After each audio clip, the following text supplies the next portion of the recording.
मेरे प्रिय आत्मा, ध्यान और सत्संग की यात्रा में आप सबों का हार्दिक स्वागत है। जीवन को गौर से देख कर और समझने की जरूरत है।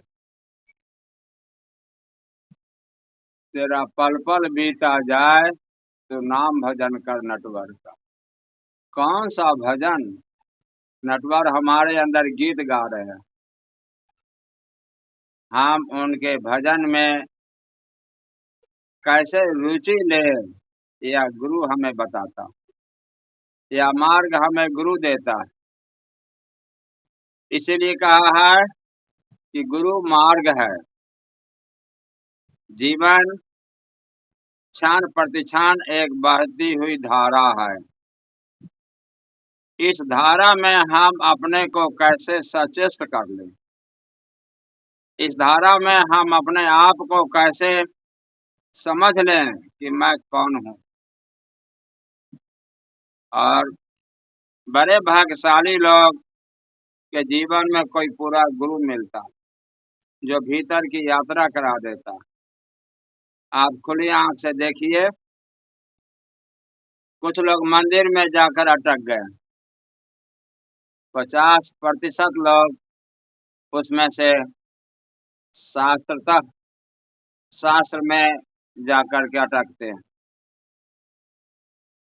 उसके बाद 50% लोग सत्संग में, मंदिर में संस्कृति है, अध्यात्म का द्वार वहां नहीं खुलेगा। संस्कृति सीढ़ी है, मंदिर में जाइए, देवता पर फूल पत्ती चढ़ाइए, लेकिन अपने भीतर की यात्रा का भी ख्याल कर लीजिए। वहां से उठेंगे, शास्त्र में जाएंगे। जब अष्टावक्र माँ के गर्भ में थे और उनके पिता बड़े ही शास्त्र के ज्ञाता थे, वेद के ज्ञाता थे, सवेरे उठ करके वे वेद पाठ करने लगते थे। एक दिन अष्टावक्र से नहीं रहा गया, गर्भ से कहा कि माँ, पिता को बोलो, ज्ञान भीतर है, शास्त्र में नहीं है। शक्ति भीतर है, शब्द में नहीं है। वे सवेरे उठ करके वेद पाठ करने लगते हैं, तुम यहाँ काम करती हो, हम कहाँ जाएं? मुझसे नहीं रहा जाता। उनको बोलो। माँ के बार बार बोलने पर पिता को क्रोध चढ़ गया और उन्होंने आठों अंग से टेढ़ा होने का श्राप दे दिया। तो शास्त्रता कुछ लोग शास्त्र में ही जाकर अटक जाते हैं। 4 अटकाव है। मंदिर में जाकर अटक गए, उसमें से 50% शास्त्र में चले गए। शास्त्र से भी कुछ लोग ऊपर उठे तो सत्संग में चले गए।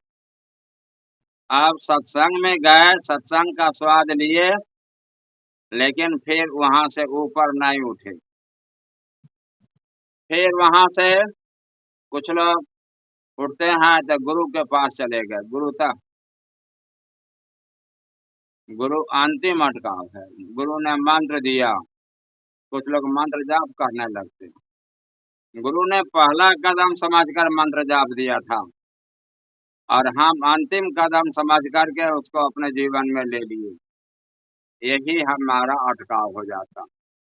और गुरु सबसे अंतिम और बहुत भारी अटकाव। गुरु के भी पार जाना। जब कोई पूरा गुरु आपके जीवन में आता है तो वह अपने से छुटकारा दिलाता है। गुरु चांद की ओर इशारा करता है। अगर आप गुरु की उंगली पकड़ के बैठ गए तो फिर स्वयं के तल पर नहीं जा पाएंगे। तो कहते हैं उससे भी ऊपर उठो। अब भटकाव है। अटकाव में जल्दी सुधार संभव है, भटकाव में जल्दी सुधार संभव नहीं है। अटकाव में कहीं न कहीं गुरु है, शास्त्र है, सत्संग है, लेकिन भटकाव में तो आप अकेले हैं। पहला भटकाव है श्रवण। कुछ लोग कंठ से सीताराम जप रहे हैं। इतना ही नहीं, कुछ लोग मन से भजन कर रहे हैं, गुरु मंत्र का जाप कर रहे हैं। कुछ लोग हृदय पर जाते हैं और वहां से स्मरण करते हैं। लेकिन जब आपके जीवन में कोई पूरा गुरु आता है तो वह आपको साक्षी स्मरण में ले जाता है। अब साक्षी स्मरण में गए और ओंकार की ध्वनि सुनने लगे, तो ओंकार के सुनने में भी गुरु ने कह दिया कि बाएं कान से काल की आवाज है और दाहिने कान से राम की आवाज है। अब किसी किसी को बाएं कान से ही आवाज ज्यादा सुनाई पड़ने लगती है, तब वह उदास हो जाता है, यह काल हमको घेर रहा है। कहा कि नहीं,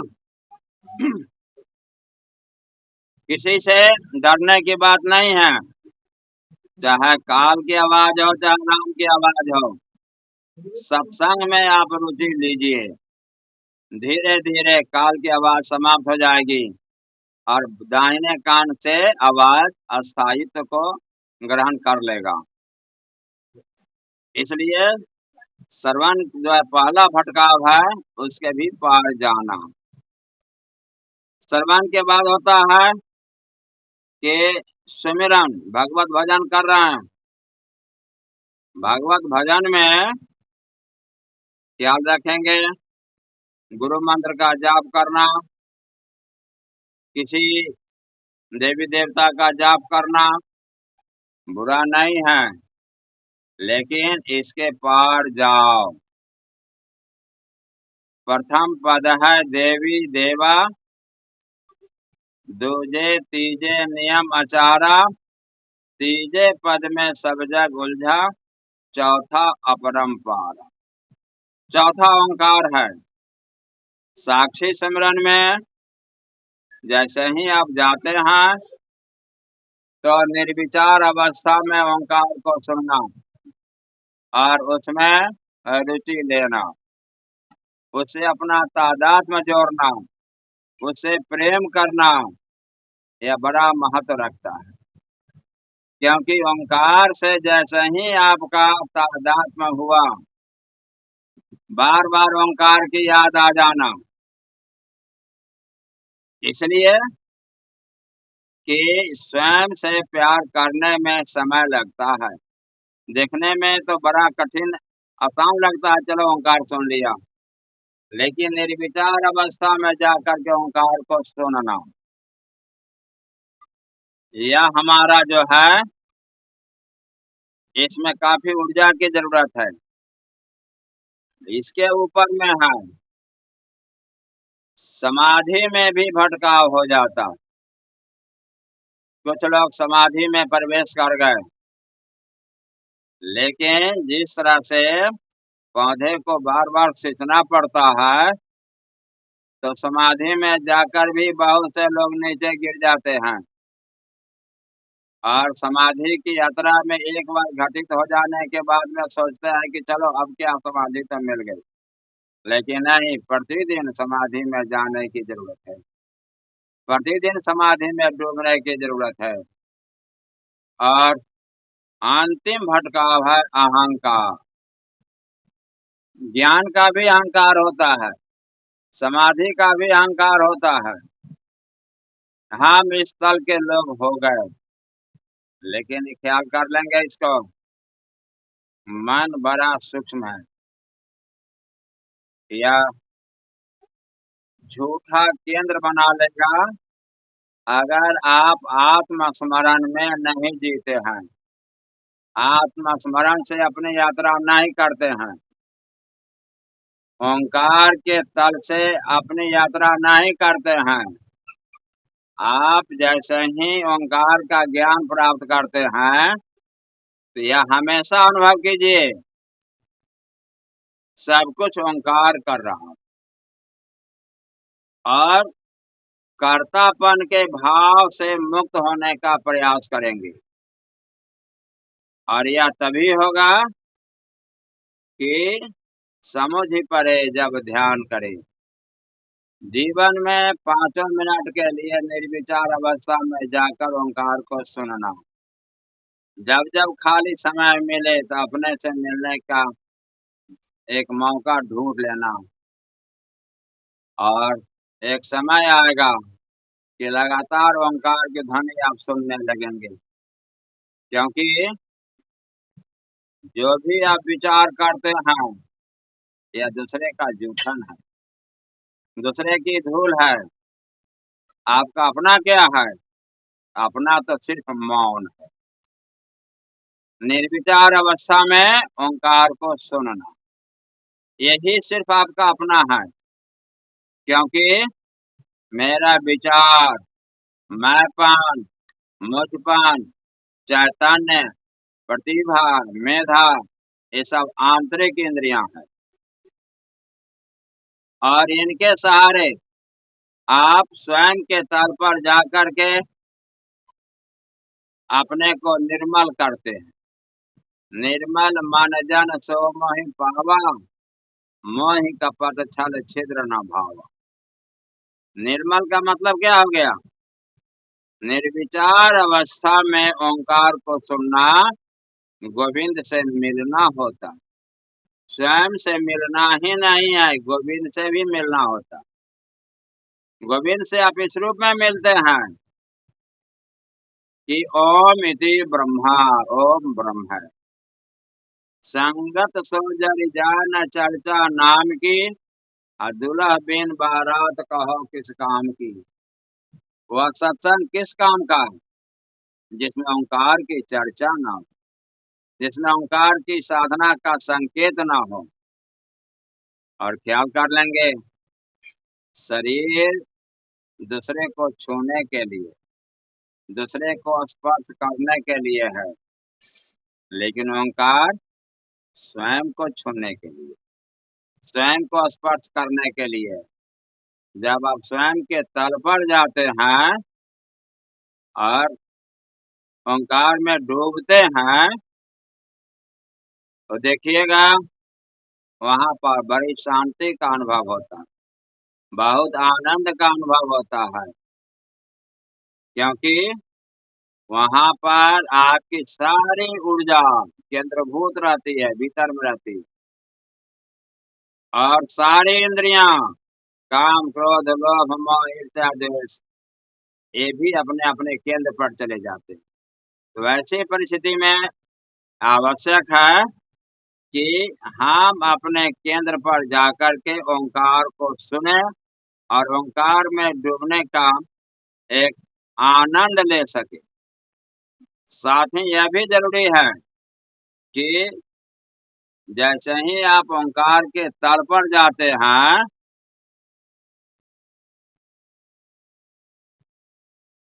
तो अस्तित्व आपकी जांच करता है।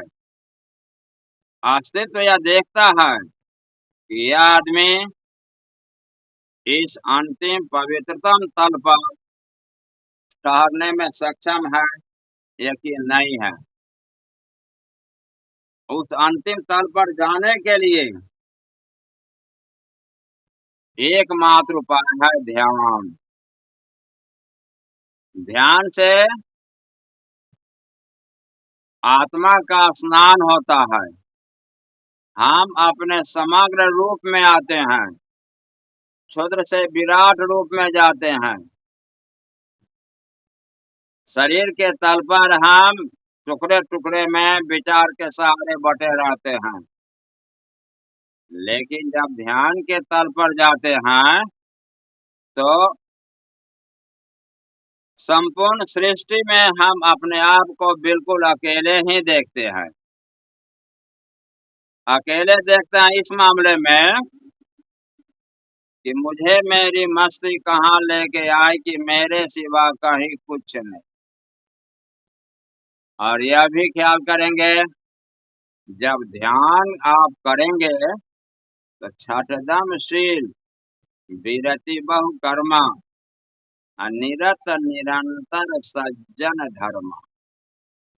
ध्यान की गहराई में जाने से आपके अंदर शील पैदा लेता, क्योंकि सुख का सागर शील है, को न पाया था।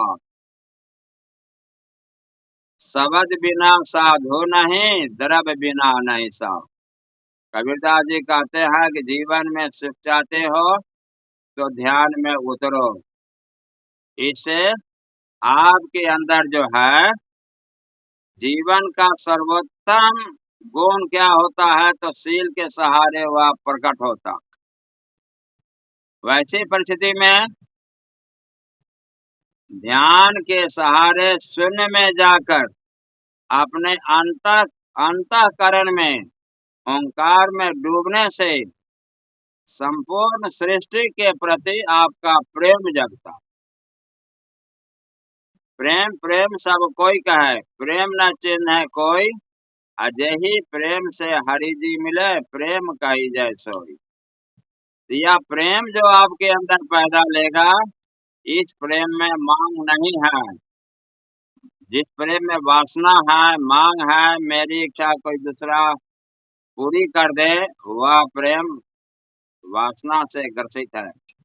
लेकिन एक प्रेम है जिसमें देने का भाव है, उसमें लेने का कोई भाव नहीं रहता है।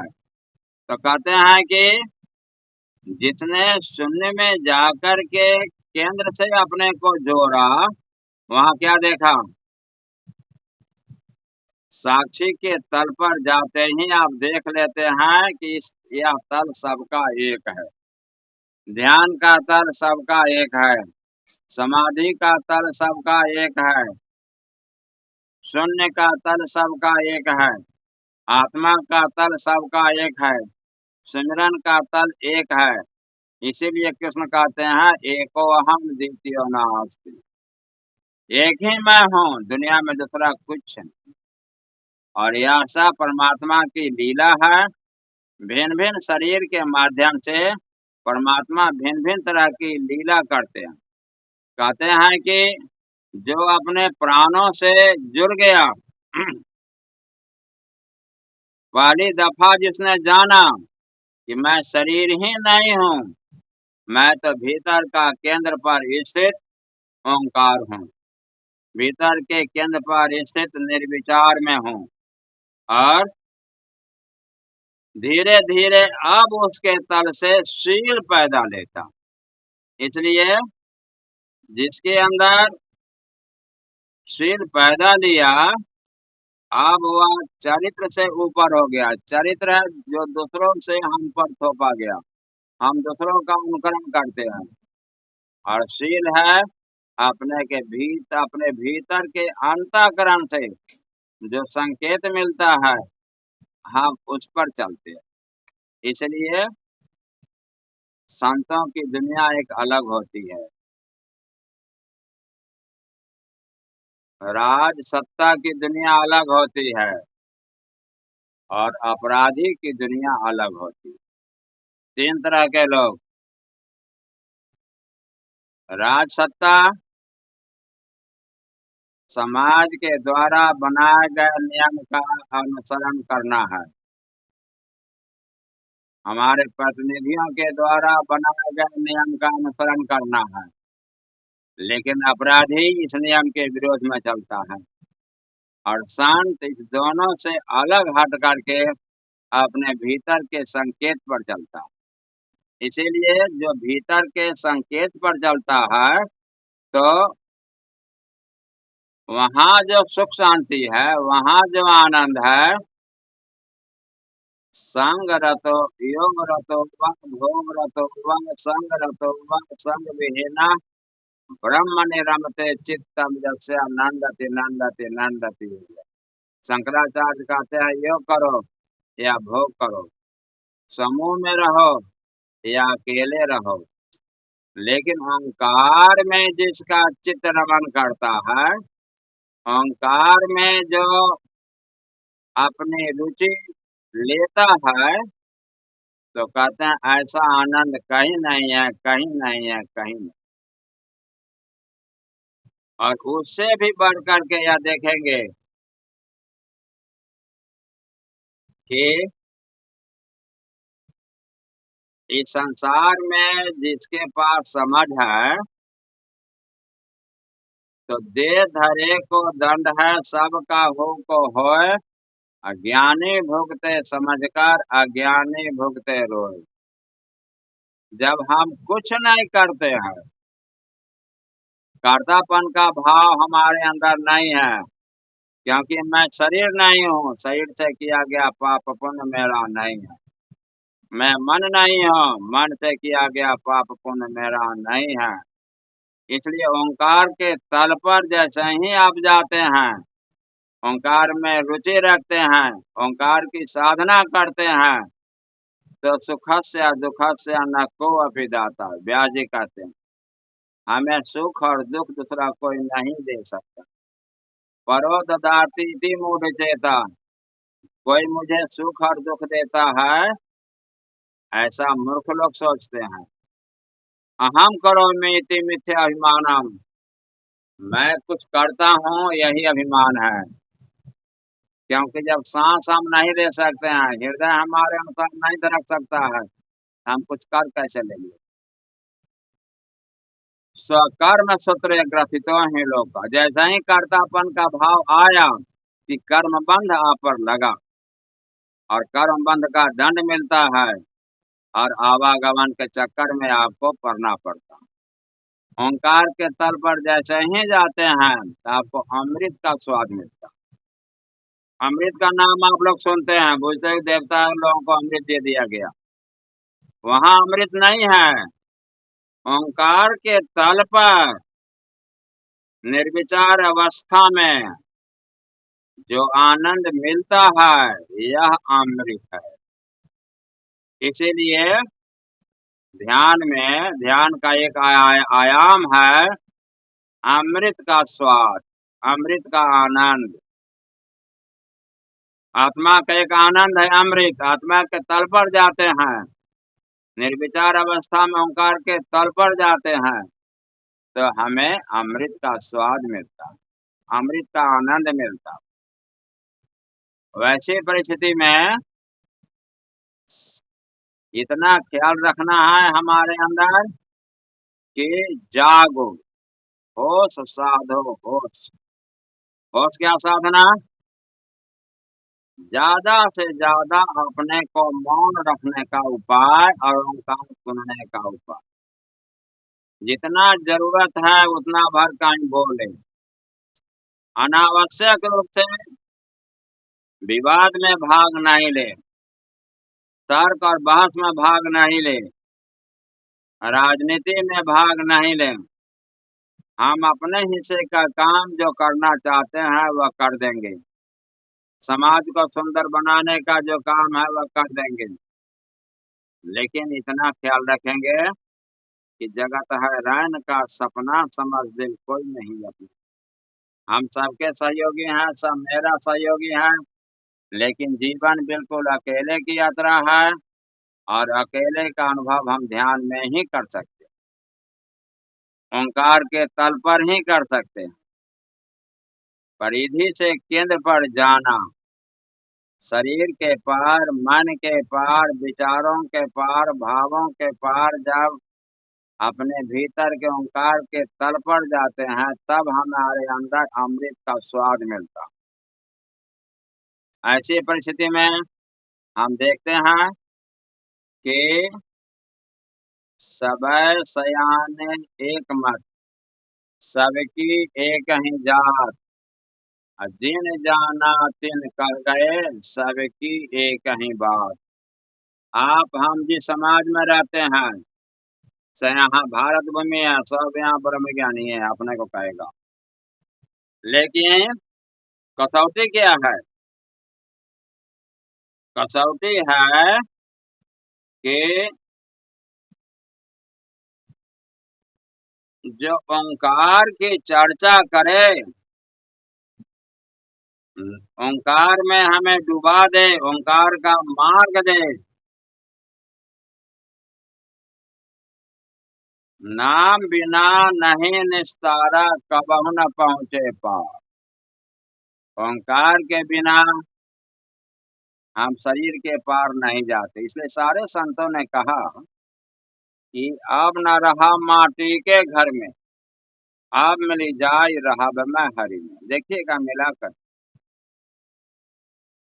मिट्टी के घर पर शरीर के तल पर आते ही इंद्रियां चारों तरफ से खुल जाती, ओंकार के तल पर जाते ही इंद्रियां अपने अपने केंद्र में जाकर के सिमट जाती। दृष्टा भाव से यह देखना है कि शरीर क्या कर रहा है। वास्तव में नैवम किंचित करोमीति युक्तो मने तत्वित, जो कृष्ण ने कहा, सब प्रेरणा अंदर से आई, उसके अनुसार शरीर अपना हाव भाव करने लगा। हमें इसका ज्ञान हो जाए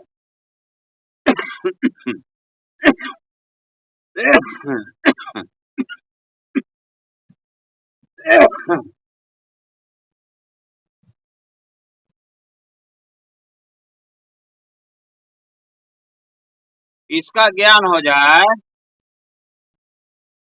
कि अस्तित्व हमारे शरीर का उपयोग कर रहा है, बस समा या शरीर सर्वोत्तम दिशा में काम करेगा। इसलिए कृष्ण कहते हैं साक्षी की साधना करो, साक्षी की साधना करो कि देखो कि शरीर क्या कर रहा, और तब देखना कि अस्तित्व इस शरीर का उपयोग सर्वोत्तम काम में करेगा। पहला कदम आपको उठाना है, 10 कदम अस्तित्व आपके लिए उठाएगा। लेकिन पहला कदम भी अगर आपने उठा दिया तो आपकी दिशा ऊर्ध्वमुखी हो गई, आप ऊंचाई की ओर चलने लगे। इसलिए उस परमात्मा से प्रार्थना करेंगे कि ओंकार से हमारा प्रेम हो जाए। संत सभा ओट गुरु पूरे, संतों की सभा में रखो और पूरा गुरु दे दो। तेरा जन एकाद है कोई, काम क्रोध मद लोभ विवर्जित, हरि को चिन्ह है सोई। कितना सावधान रहना है कि कबीरदास जी कहते हैं कि हे गोविंद, इस संसार में बहुत कम ही लोग तेरा अपना है, क्योंकि सबके सब काम क्रोध लोभ मोह ईर्ष्या द्वेष से ग्रसित है। लेकिन इसके पार जाना, पार कैसे जाएंगे? तो आपके अंदर 24 घंटा ओंकार गूंज रहा है। जाग प्यारे मौज मस्ती है मनाती जिंदगी, इस फना के बाग को कुछ पल सजाती जिंदगी। ओंकार के प्रति जागो, भीतर में आप कण का नृत्य चल रहा है, ओंकार का नृत्य चल रहा है। मुक्त हो जा मृत्यु से तो राम रस का पान कर, क्या पता किस वक्त कब खो जाए प्यारी जिंदगी। क्योंकि एक एक सांस का मूल्य 3 लोक से बड़ा है, कब सांस रुक जाए क्या ठिकाना। ऐसा भाव अगर भीतर में पैदा ले लिया तो पृथ्वी ग्रह पर आना आपका सार्थक हो जाएगा। और कहते हैं ओंकार की साधना करो तुम आलसी निकम्मा हो जाओ, वैसा नहीं हो सकता। ओंकार की साधना करने वाला आदमी क्रांति होता है, क्रांतिकारी नहीं, क्रांति अपने आप में क्रांति है। और इस संसार को सुंदर बनाने में उसकी सारी ऊर्जा लगती रहती है। इसलिए इस संसार के बहुत थोड़े से भाग्यशाली लोग हैं जो आपकी पंक्ति में खड़े हैं और जिनके जीवन में ध्यान के प्रति आकर्षण है। तो आइए अब हम लोग भीतर की यात्रा पर चलते हैं, भीतर में शून्य को देखते हैं। जितने गहरी लंबी सांस हो ले लीजिए, जितनी गहरी लंबी सांस हो छोड़ दीजिए। 3 बार ओम का उच्चारण कर लेंगे ताकि सृष्टि में चारों तरफ जो दिव्य आत्मा है वे अपनी ऊर्जा आपको प्रदान करने लगे और ध्यान में आपकी ऊंचाई बहुत जल्दी बढ़ जाएगी। निर्विचार अवस्था में आप बहुत जल्दी चले जाएंगे। इसलिए खुद प्रेम से 3 बार ओम का उच्चारण करेंगे। ओम।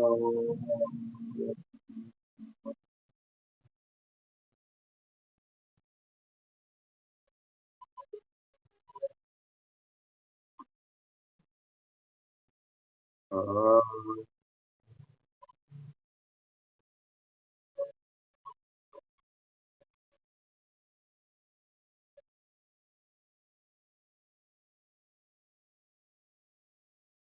ओम।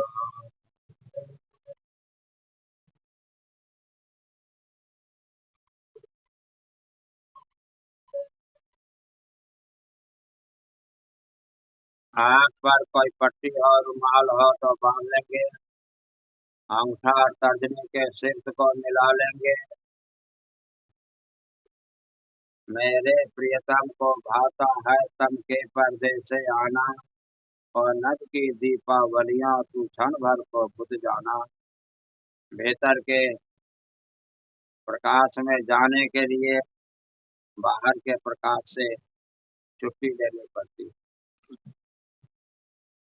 तो गहरी लंबी सांस, जितनी गहरी लंबी सांस और लीजिए, भीतर में निराकार के पर्दा को देखिए। ऐसा शून्य का पर्दा जहाँ पर कोई आकार नहीं है, कोई विचार नहीं है। उस निराकार पर्दे को आप खोजिए।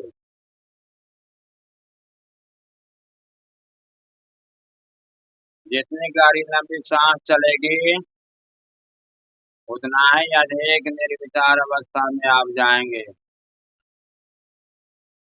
इस निराकार के पर्दा को पहले खोज लीजिए। जो लोग ओंकार को सुन रहे हैं वे ओंकार से अपना तादात्म्य जोड़ेंगे, मन को ओंकार की कुर्सी पर बैठा देंगे, तुरंत भीतर में निर्विचार में आपका प्रवेश हो जाएगा।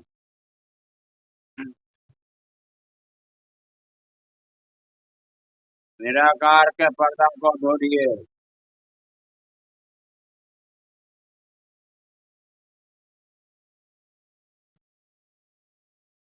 काफी धैर्य, काफी ऊर्जा की जरूरत है। मन एक पहरेदार है, इसको जरा सुला दीजिए। विचार आए तो उसे लड़ेंगे नहीं। राज सत्ता से लड़ने की जरूरत नहीं है, उससे अपना नवीनतम मार्ग पहले निकाल लेने की जरूरत है। इसलिए नवीनतम मार्ग है कि इस संतरी को देखिए, ये अब मिट जाएगा, सो जाएगा, फिर निराकार का पर्दा आ जाएगा।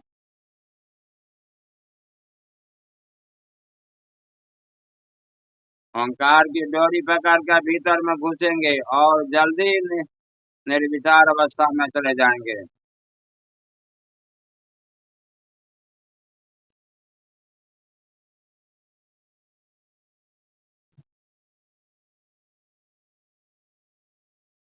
सहस्रार पर ध्यान देंगे, जहाँ शिखा रखते हैं वहां पर ध्यान देंगे। एक दिव्य कुमारी का अनुभव होगा।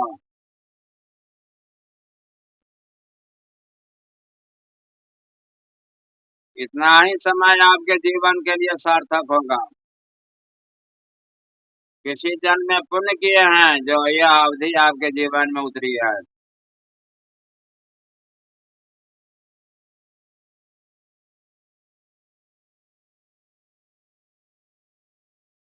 गहरी लंबी सांस, निराकार का पर्दा जहाँ कोई आकार नहीं।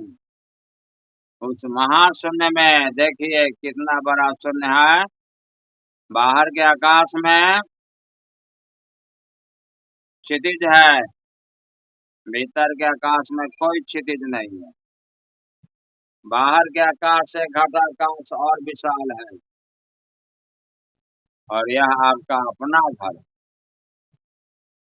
अपने घर में जीने का मजा ले रहे हैं।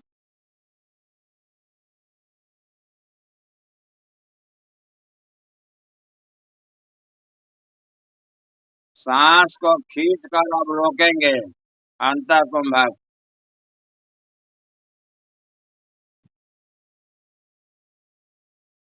कृष्ण कहते हैं कि हे अर्जुन, मैं प्राणायामों में अंत कुंभक हूँ। यह आपको निर्विचार अवस्था में ओंकार की ध्वनि को तेज कर देगा।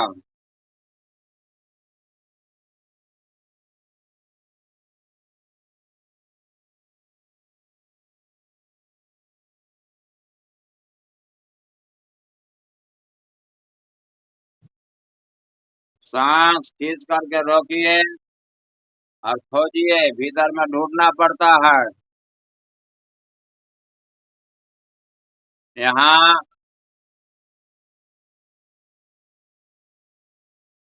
बाहरी मंदिर में आकार है, भीतर का जो मंदिर है इसमें कोई आकार नहीं है। बाहर का शरीर आकार का हिस्सा है, भीतर का यह महाशून्य निराकार का हिस्सा है, कोई आकार नहीं है। मन भी आकार का हिस्सा है, मन के साथ एक विचार रहता है, सूक्ष्म है लेकिन है। विचार हमेशा आकार से जुड़ा होता है। यहाँ कोई विचार नहीं है।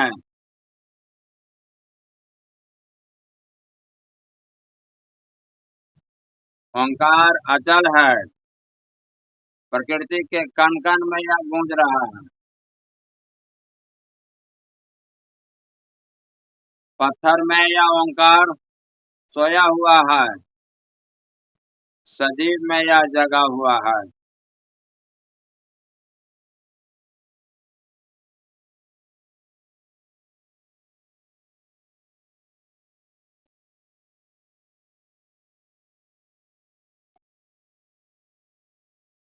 ओंकार की डोरी पकड़ करके भीतर के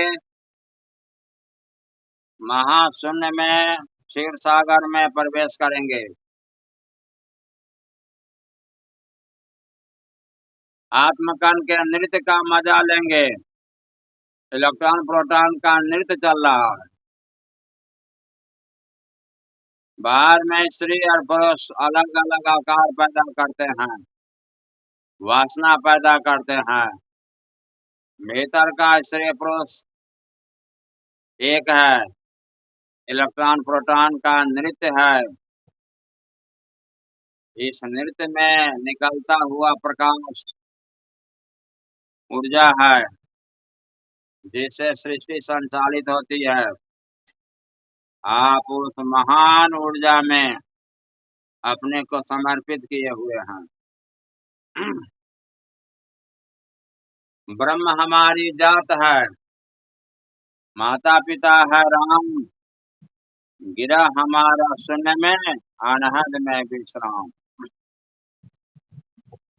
यहाँ आप ब्रह्म की जाति में हैं, ओंकार में समाहित हो गए हैं।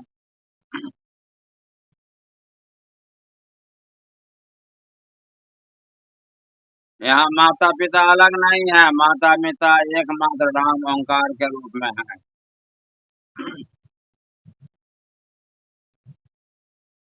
हमारा वास्तविक घर यही है। यहीं से आकार ग्रहण करके बाहर में आते हैं, फिर इसी में चले जाते हैं।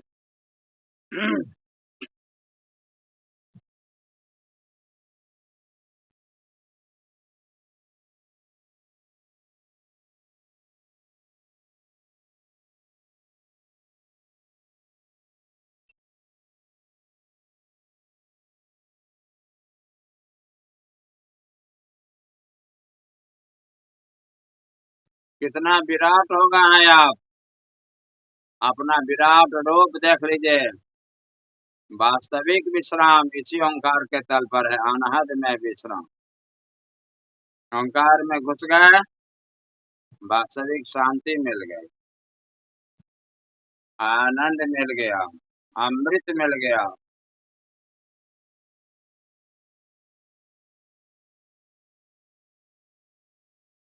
रसो वैसा, यही रस है परमात्मा के संसार में, स्वयं के संसार में, आत्मा के संसार में।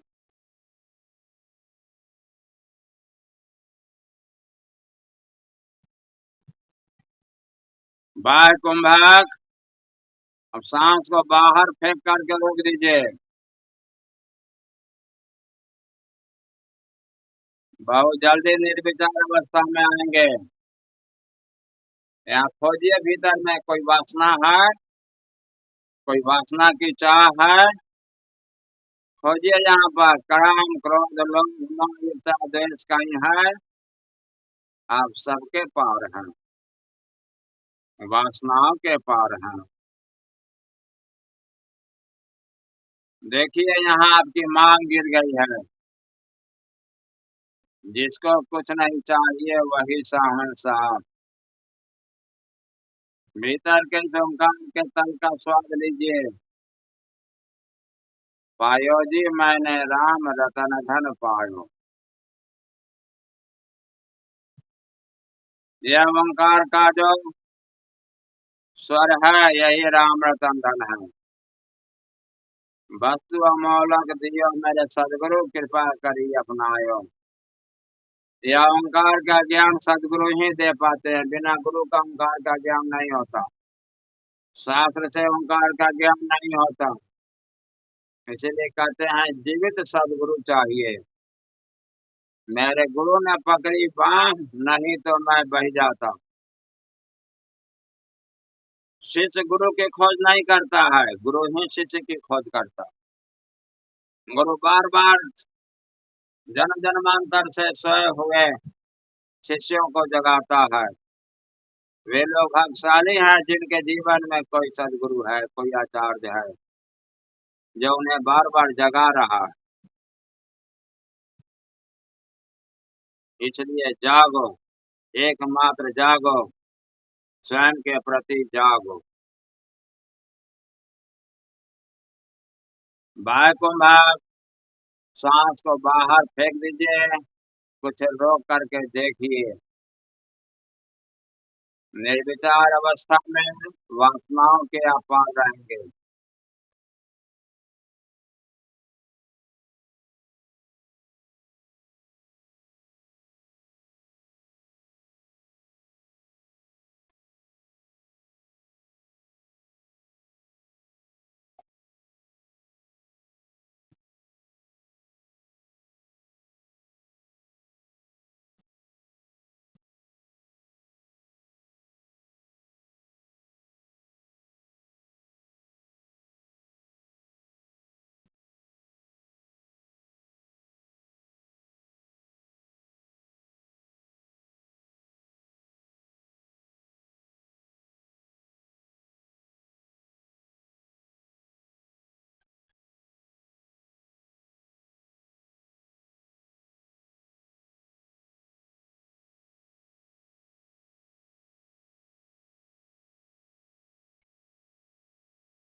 शिथिलीकरण, जो लोग लेटना चाहें लेट जा सकते हैं। ध्यान ऐसे बैठे रहने में ज्यादा ठीक होता है। अगर शरीर बर्दाश्त कर जाए तो बैठ कर नहीं ध्यान करेंगे, बर्दाश्त नहीं हो तो अब लेट जाएंगे, शवासन में जाएंगे, चेहरा आकाश की ओर, दोनों पैर के बीच में कुछ दूरी, दोनों हाथ शरीर से थोड़ा अलग,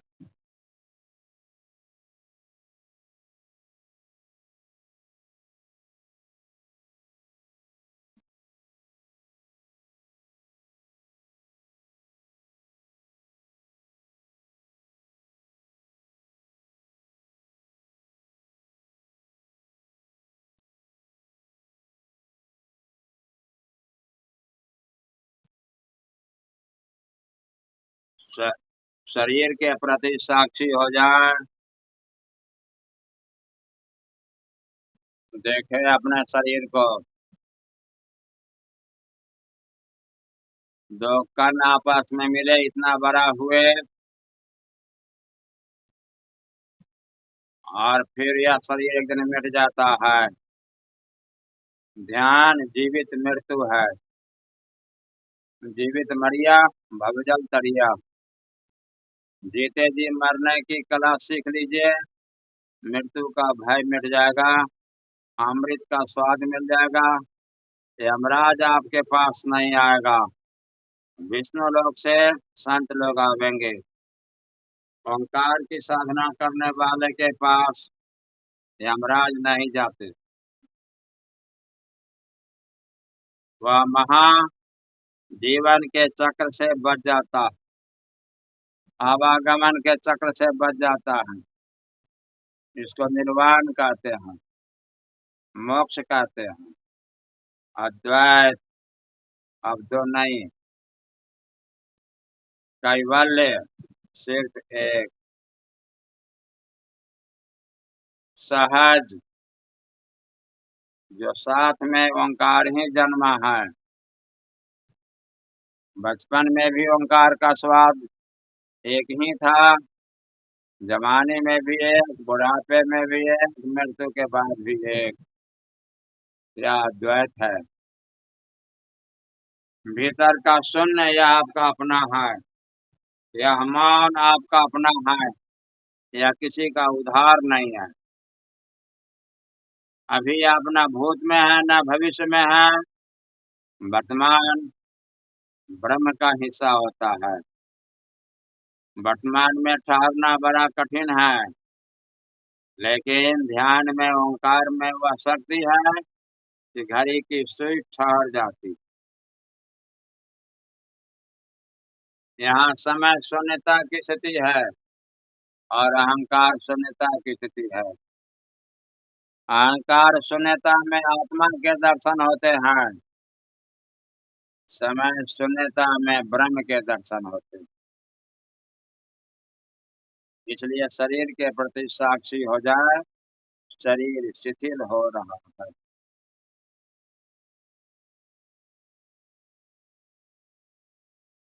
शरीर शिथिल हो रहा है। विराट शून्य में आप छाते जा रहे हैं, शरीर शिथिल हो गया, पूरा ब्रह्मांड आपका क्षेत्र हो गया।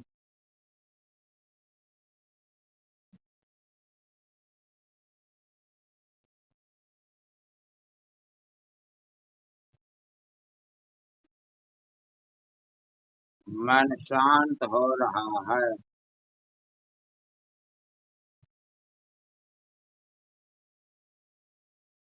मन शांत हो रहा है,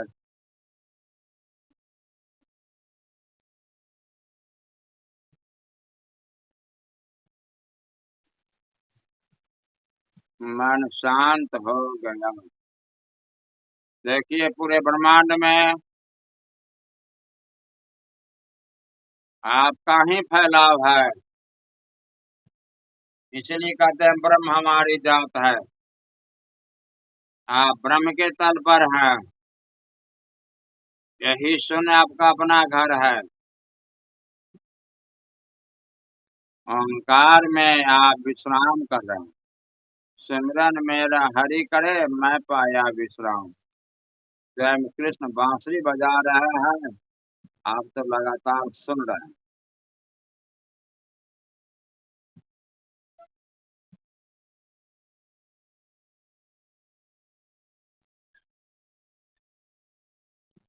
ओंकार को सुनने में जितना ही रुचि आप लेंगे, बाहर के लोगों से अनावश्यक वार्ता में आपकी रुचि घट जाएगी। कारगर बात किसी से आप करेंगे, उसके बाद स्टॉप कर देंगे।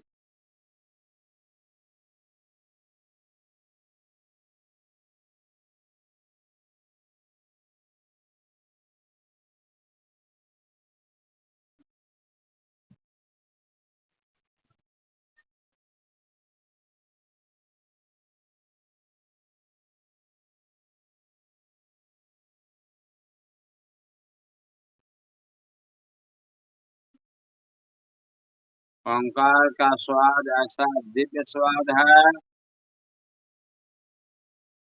सारे देवता लोग आपसे खुश है। देवता भी इसी ओंकार को सुनना चाहते हैं। आपके शरीर का उपयोग करके वे भी आनंदित हो रहे हैं।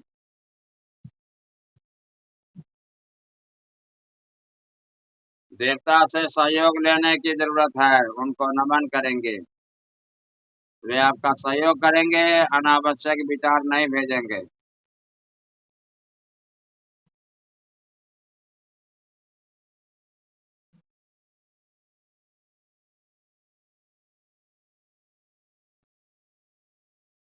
मन शांत हो गया, सांसें धीमी हो रही है,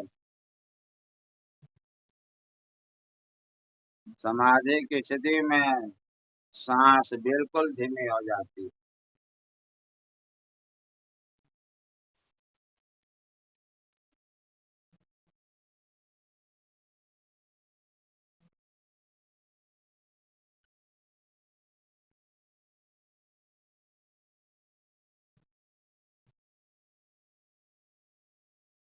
सहस्रार पर सहस्र कमल दल का अनुभव करेंगे, दिव्य कुमारी का अनुभव, दिव्य गुदगुदी का अनुभव करेंगे।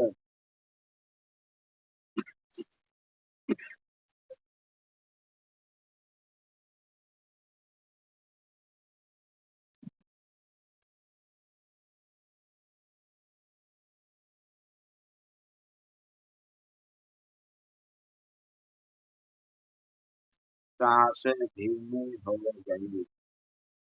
देखिए, शरीर शिथिल है, मन शांत है, सांस धीमी है। अब आप ब्रह्म के तल पर हैं। इस ब्रह्म के तल पर परमात्मा के आशीष की प्रतीक्षा कीजिए। ध्यान प्रयास है, समाधि परमात्मा का आशीर्वाद है, प्रसाद है। जितना ही समर्पण बड़ा होगा, परमात्मा का द्वार उतनी ही जल्दी खुल जाएगा। और ओंकार के सहारे विराट शून्य में, क्षीर सागर में आपका फैलाव हो जाएगा। हरिओम शांति। अब आपकी यात्रा बिल्कुल अकेले की यात्रा होगी। यही यात्रा सर्वोत्तम यात्रा है। आप इसमें रुचि लेंगे। हरिओम तत्सत।